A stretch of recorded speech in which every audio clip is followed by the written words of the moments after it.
Excuse me. हाँ, मैं ही आप लोगों से मिलने आने वाली थी। क्या हुआ मैम, कोई प्रॉब्लम?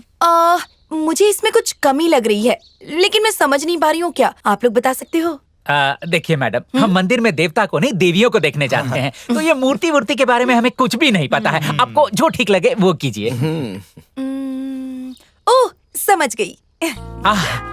मूर्ति के काम को आपने जिस तरह से मन लगा के किया है, उसके लिए आपको दिल से धन्यवाद करता हूँ। मगर आपको ये नहीं पता कि आपके दिल के मंदिर में कौन से देवता को बैठाना है, इसके लिए आपको नमन करता हूँ। मेरे दिल में?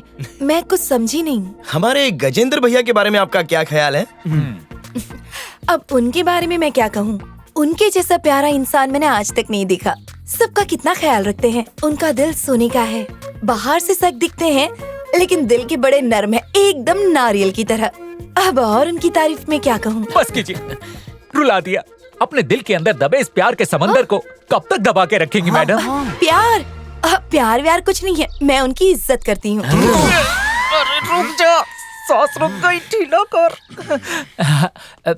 मैडम, आप तो बस उन्हें इज्जत करती हैं, पर गजेंद्र भैया तो आपसे प्यार करते हैं, वो भी अपने पूरे दिल से।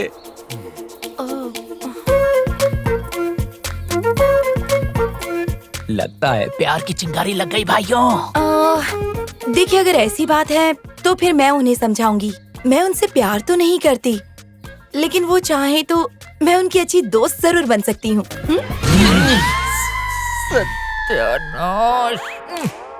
भैया, मुझे लगता है गेस्ट हाउस वाली सुमित्रा से आपका टाका भिड़ गया है ना? ये तुमसे किसने कहा?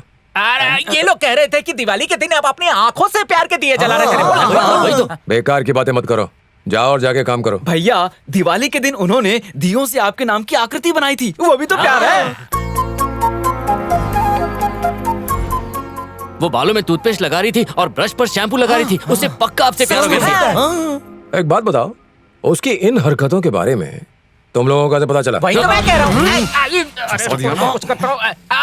बात ये नहीं है कि इनको पता कैसे चला, सवाल ये है कि आपके दिल में उनके लिए क्या फीलिंग्स है।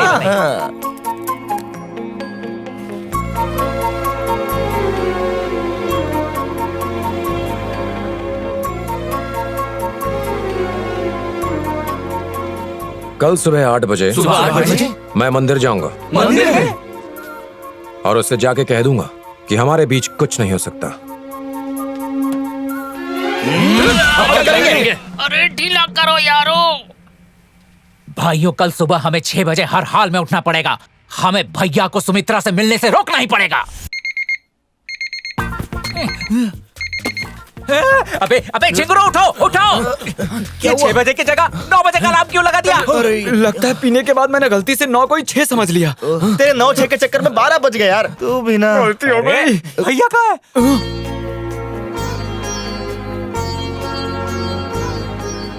प्रीति, इन मूर्तियों को अलग मत करना। क्यों, क्या हुआ सुम्मी? बिना अलग किए ही इन्हें साफ कर दो ना प्लीज। अरे लेकिन सुम्मी, अगर ये मूर्तियाँ अलग होगी ना तो ये अच्छे से साफ होगी। नहीं, राम, लक्ष्मण और सीता एक साथ में कितने अच्छे लग रहे हैं। इन्हें अलग करने का मन नहीं करता।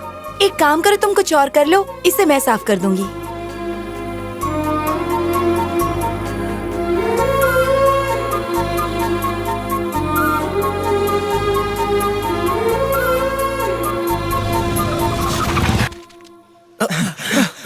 अरे पीटी उषा की तरह क्यों भाग रहे हो? आपने सुमित्रा जी को सब बता दिया क्या?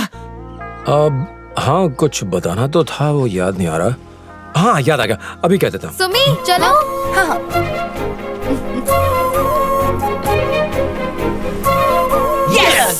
क्या होगा सबको? सबको एक साथ? साथ सोए थे ना, इसीलिए कोरस में दर्द हुआ। भैया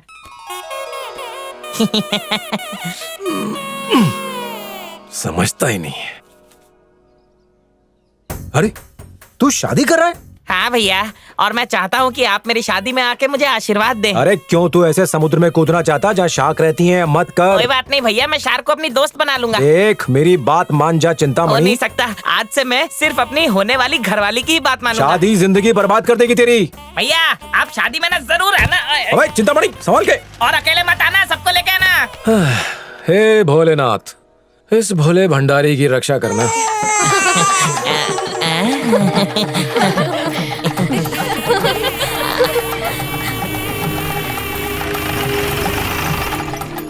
देखो ना। अरे भैया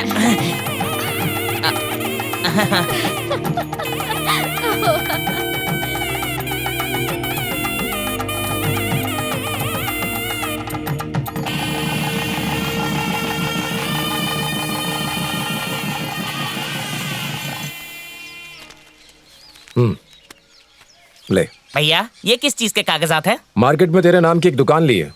अब तो सिर्फ एक पति नहीं है, एक दुकान का मालिक भी है। भैया आप मुझ जैसे नौकर को इतना मान और सम्मान दिया, आप ही मेरे लिए भगवान हो भैया। मैं भगवान नहीं हूँ, काम भगवान है। याद रख, जिंदगी में तरक्की करने के लिए छोटे काम करने में कोई बुराई नहीं, लेकिन सिर्फ अपने ही बारे में सोचना वो बुरा है। जब तक तुझ में ताकत है, कमजोरों की मदद कर। जी भैया। स्वर्ग यहीं मिल जाएगा। जा। शुक्रिया भैया। भैया आपने उसको बताया बिना ही उसके लिए दुकान खरीद ली। मेरे बोलने से पहले ये मेरे काम कर दिया करता था, इसीलिए मैंने पहले बताना जरूरी नहीं समझा। अगर आप अपने से छोटों का ख्याल रखते हैं तो ईश्वर भी आपका ख्याल रखता है।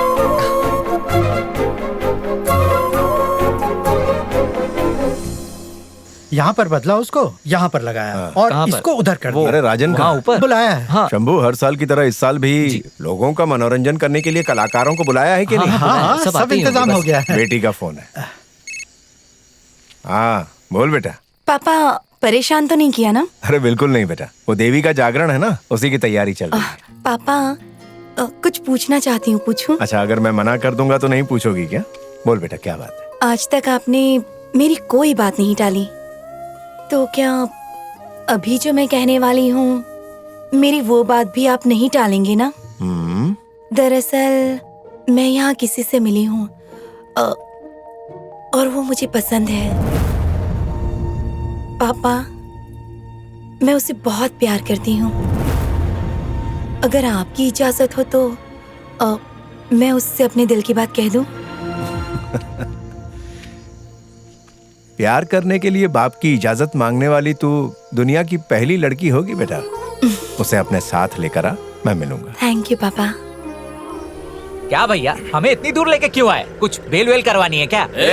अरे मुझे लगा कि बेतुल्ला से जो लड़ाई हुई उसके लिए किसी को बेल करवानी है, इसीलिए हम सब जा रहे हैं। और क्या?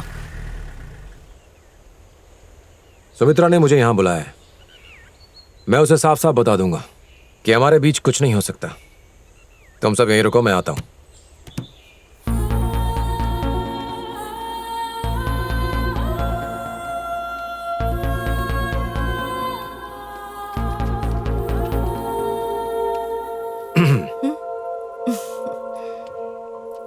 वो मैंने सोचा मैं बोलना पहले मैं बोलता हूं। ठीक है। मुझे कहना है कि मैं तुम्हें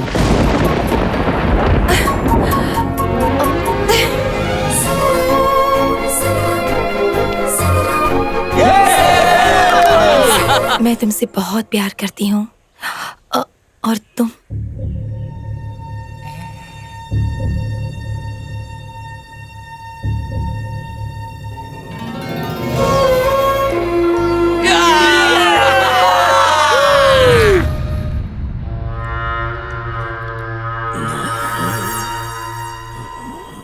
भाई, कब तक आप इस तरह हाथ पे हाथ धरे बैठे रहेंगे? आपको जल्द से जल्द कोई ठोस फैसला तो लेना ही होगा।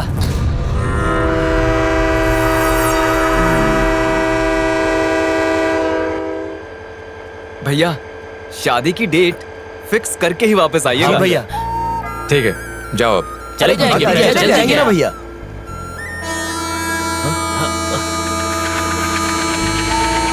बाय भैया। अरे तुम लोग गाड़ी के साथ क्यों भाग रहे हो?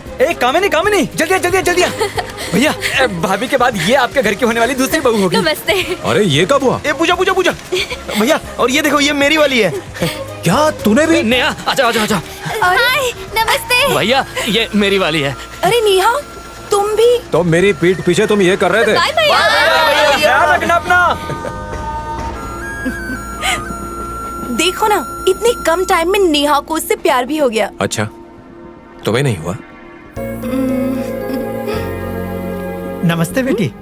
ओह नमस्ते, कैसे हैं आप? मैं ठीक हूँ बेटी। ये मेरा बेटा है जो पहले जाति और धर्म को लेकर भेदभाव करता था, लेकिन तुम्हारे पिता ने ही इसे अहिंसा और प्यार की भाषा सिखाकर इसे सही रास्ता दिखाया। वो बहुत महान है। आसपास के सारे इलाके में उनके जैसा सच्चा और ईमानदार व्यक्ति और कोई नहीं है। तुम्हारे पिता के आशीर्वाद से इसे एक अच्छी नौकरी भी मिल गई है। अच्छा बेटा, मैं चलता हूँ। जी। तुम्हारे पिता बहुत अच्छे इंसान होंगे, तभी ये उनकी इतनी तारीफ कर रहे थे। वो तारीफ नहीं कर रहे थे, बिल्कुल सच कह रहे थे। मेरे पापा का नाम श्रीनिवास ओडियार है। कई सालों पहले हमारे गांव में दो जातियों के बीच में धर्म के नाम पर दंगे फसाद होते थे। छोटी छोटी बातों पर लोग एक दूसरे को मार देते थे। रुको, रुक जाओ। मेरे पापा ने उन सबको समझाया कि ये गलत है और मेरे पापा की बात मानकर उन सब ने हथियार डाल दिए।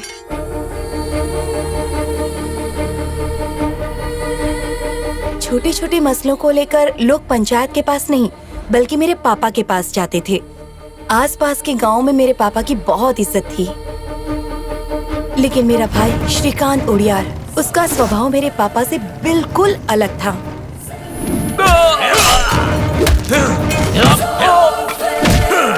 श्रीकांत, गांव में शांति बनी रहे उसके लिए मैं इतना संघर्ष कर रहा हूँ और तू चारों तरफ खून खराबा फैला रहा है।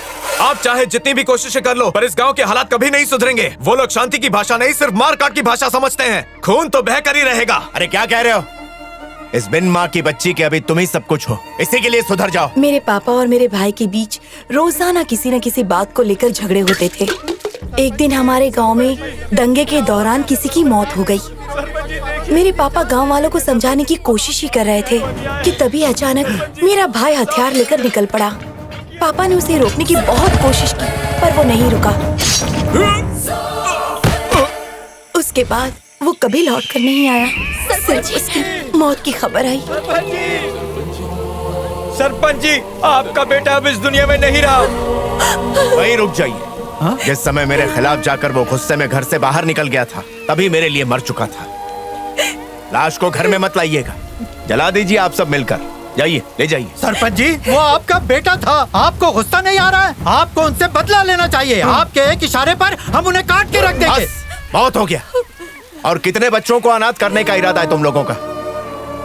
हो सकता है कि मैं वो आखिरी बाप रहूं जिसने अपना बेटा खोया है, और वो आखिरी अनाथ बच्चा ये मासूम बच्ची हो सकती है।